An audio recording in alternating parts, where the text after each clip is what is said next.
You know we love Italian white wines here. We're going to try a Ribolla Gialla right now. Hey, welcome back to Drinking It In. I am your host, Chris Cassara. We are here to help you know more and drink better. And tasting a Ribolla Gialla today. So Ribolla Gialla is a white grape that's indigenous to Italy. This is the Poderi Di Carlo 2022. So Ribolla Gialla, white wine. Okay. As you can tell, pretty light, right? It's not a replacement for your Chardonnay, but it can be a replacement for your Sauvignon Blanc.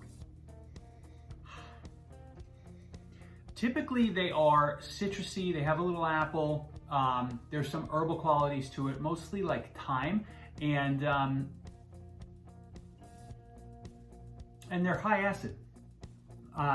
So you know, there's a lot of similarities to Sauvignon Blanc, and I think when it comes to, I mean, obviously, right, something like matching this with seafood or just something as an aperitif, right, starting off your evening, these are really, really good wines.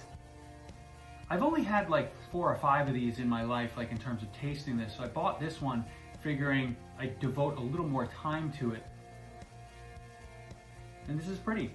There's also a floral note to this. So think flowers, think citrus, think apples and thyme.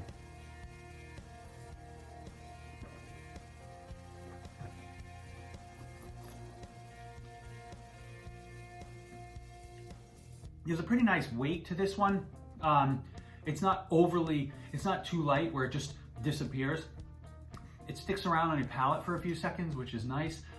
There's a touch of bitterness, but it's more like a lemon peel. If you ate a lemon peel, you've got the citrus with a little bitterness on the back end. So, you know, I think this 2022 Poderi Di Carlo Ribolla Gialla, it's a winner. I got it at Total Wine, so probably easy to find. And I will see you soon. Hey, cheers.